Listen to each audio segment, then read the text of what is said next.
another Falcons Weekly Webisode through FalconsAHL.com and the Falcons social media streams. I am your host, Dana Markowitz, and once again joined by the Falcons President and General Manager, Bruce Landon. And Bruce, another week, some more topics. How's things going for you? Well, it's been busy. As you know, this is a busy time of year in the hockey business with trading deadline and sort of trying to get your roster set, final roster set, which has to be next Monday at 3 o'clock by our AHL league rules. So there's a lot going on right now, certainly in the hockey side of the business. Yeah, certainly another busy week of agenda topics as well. As we go back to the Facebook, fans, still one of our most popular segments is when you can put fan feedback here on the Facebook. They can ask you questions directly, see your responses.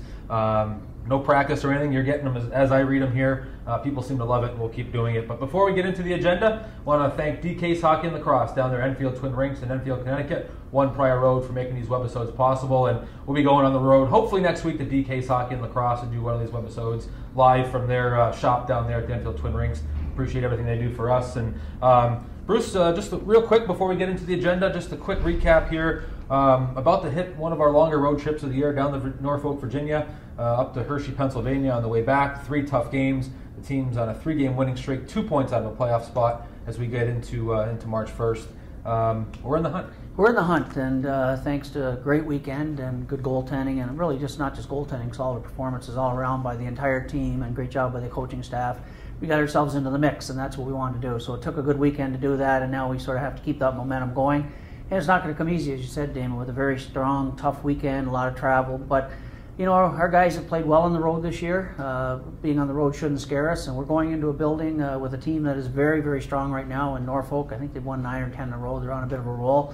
And then into Hershey to wrap up another 3-3. So it's going to be a tough trip, but I think the boys, and talking to Alexander Drew and Adam Mayer and a couple of the guys, and obviously the coaching staff, everybody feels pretty confident about the team right now and the chemistry on the team. So it's a trip that they'll embrace, and we'll get into Norfolk on Friday and get ready to go. I want to talk about Paul Dayton really quick. I don't see any questions yet on the agenda we're going to get into, so I can't forget about Paul. Obviously, AHL Player of the Week, our first Player of the Week in about 3 seasons. He did something that no Falcons goalie has done since 1998 and win 3 straight starts in 3 straight days. Just talk about Paul, because you have a great story where he was a month ago before he got here. Well, it just shows you never know. When we give somebody an opportunity, you like to see people take advantage of it, and this is a perfect example. It wasn't too long ago that Paul had been playing in Chicago in the East Coast League, and then they also had Alan York there, who was under contract to Columbus. And they got Peter Menino sent down from the Winnipeg Jets, who was owned by Winnipeg. So Paul was sort of the odd man out, and then we sent him over to Reading, where he played very well for Larry Corville. Larry wanted to keep him, but the same thing happened. He got a contracted goaltender back. So Paul was sort of sitting in limbo. I was trying to find a place where he could go and play the rest of the year so he wouldn't keep jumping all over the place. And we had an offer from a team in the Central Hockey League, and then we had an offer from Kalamazoo in the ECHL, who had some very deep interest in Paul. But just as he was getting ready sort of almost to go back to Chicago and find out where he was going to go to spend the rest of the year, we got into the problems we got into, and we had to call him up, and sort of the rest is history, as I say. He just seized the opportunity, and he's played so well for us. He's given the team a lift. He's given Manny Legacy a bit of a rest here as well, because Manny, as you know, has carried us for a while and has had a nagging injury, so it gets a chance for him to rest a little bit.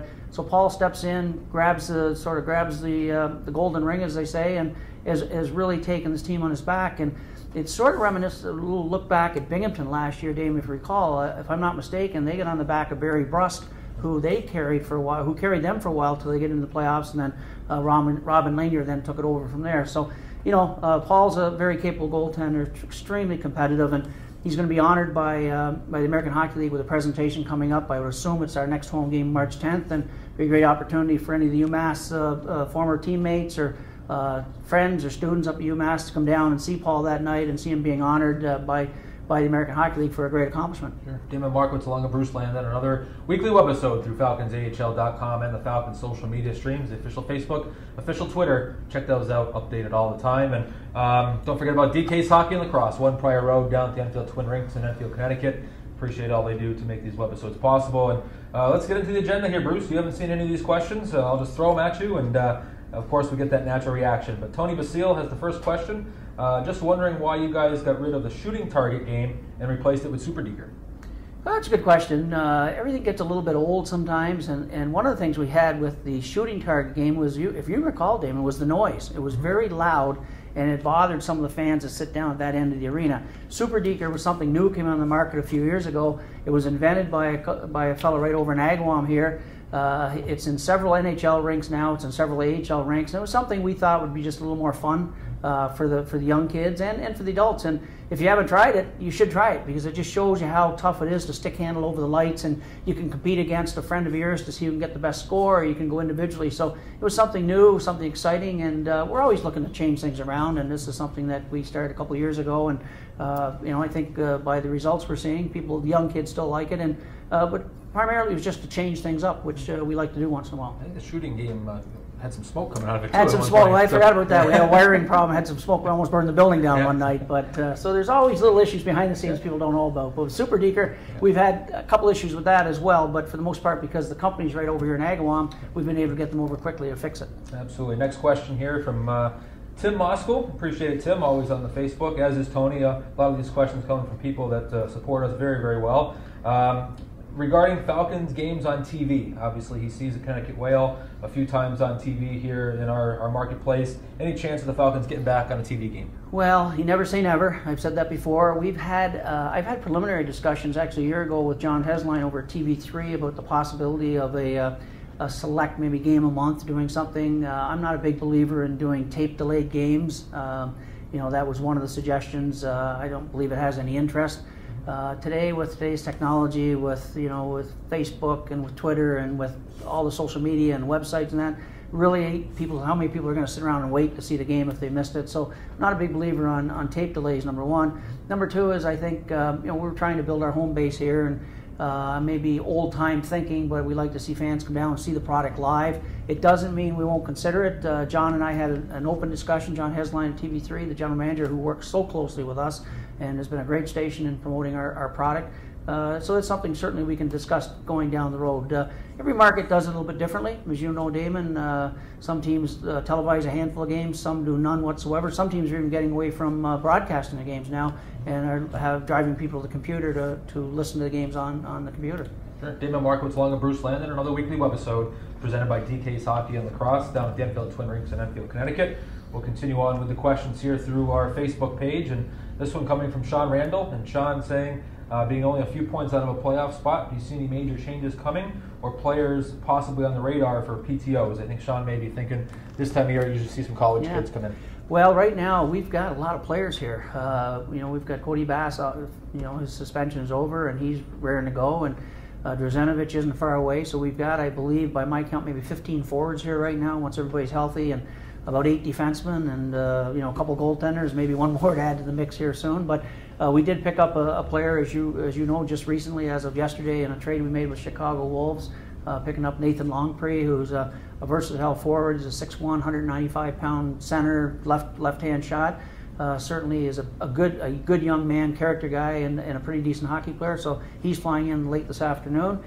So we've got a lot of depth here. Now that doesn't mean that Columbus won't have a college player that they'll want us to bring in, as we did last year with Wade McLeod and as we did with Paul Dayton and a couple other guys. But I think a lot of that will depend also as to where we are in the standings. If we're in a playoff race or actually into the playoffs, that may change the thinking. I don't want to be negative, so we won't talk about the other option, but that's something we always consider every year because it gives some of these young kids a chance to see if they can how they adjust to the pro style of play. Absolutely. Next question here, Bruce, coming from Kevin Kulo, and it revolves around shake, rattle, and roll, something that we talk about a lot. I'll kind of give it a short version here. Just talking about shake, rattle, and roll, basically why it's no longer played. I believe it used to be played after every goal. Any chances of ever bringing that back, and just your thoughts overall on the goal song? It's one of those things. It's so subjective, I guess, is the best way to put it. We have younger fans that don't have a clue what shake, rattle, and roll means here in Springfield. When I turned pro here in '69, I skated on the ice to shake, rattle, and roll, but that was 43 years ago, and it was shake, rattle, and roll before that. So you change things up. We decided to keep a little bit of the history by playing shake, rattle, and roll at the end of a game after a win. I think that brings back some of the history. We've done some other things with the history of hockey with what we're doing with the Eastern States Coliseum now, and some other things we've done on our Calder Cup nights and that. So we're trying to tie in the history, not forget about the past. But you have such a different demographic now. Shake, rattle, and roll is popular to some of the people from the old timers that remember it. probably not as popular with some of the younger fans. So it's a mix. Whether it'll ever come back as our true go-to song, I doubt it very much. I know Mike Mitchell behind the camera has got some thoughts on the goal song. I know it's something that is always debatable, and just your thoughts here. I know the one song you always hear about is Rock and Roll Part 2, the hate song that you hear just about every arena. Yet it's played a lot, but usually there's a reason. Usually everyone cheers with it. Yeah, you know, as we say, it's all subjective. It's things that you may like, or Mike behind the camera here may like, or I may like. And truthfully, for me, I'm not the guy to ask, because I sort of tune that stuff out anyways. I know part of my job is to sort of look at everything and what fans like and what they don't like, and we do listen to the fans. We can't always give every fan the answer they want. Some fans would love to see Shake, Rattle, Roll, and I can guarantee you there's a slew of fans out there who hope we'd never play it again. So it's subjective. It's one of those things we try to mix it up and do the best job we can. But as for me, you know, if we win the game, I don't care what music we play, to be honest with you. Well, if we win, you're going to hear Shake, Rattle, Roll, because that's where it's kind of become the victory song, and hopefully we hear it 7 more times here down the stretch, and then into the playoffs. So continuing on here with the questions, this one coming from Seth, and just in regards to, I know you're in touch with Charlie Pompey, the majority owner, quite a bit. He's noticed Charlie's been in town for some games. Just his question, the next time he'll be back in town here watching a game, and I think Seth's got a bet with Charlie that they can discuss when they're both in town, but just the next time you expect Charlie in town. I'm not sure. I talk to Charlie every single day. It seems like every day anyways by email. We don't talk live every day on the phone, but correspond every day or every couple of days by email. Charlie follows the team very closely. He watches games. He follows the Twitter accounts of the game. So he's always up to speed on what's going on with the team, both on the ice and what's going on with the business side off the ice. Report to him on a regular basis on how ticket sales are going, how we're working with corporate sponsors. I give him all the good and the bad, and Charlie's very observant, really in tune with everything we're doing here. So, but when he's actually coming back up to Springfield, I'm not sure. He was up for the game that we won and it was a great hockey game a couple weeks ago.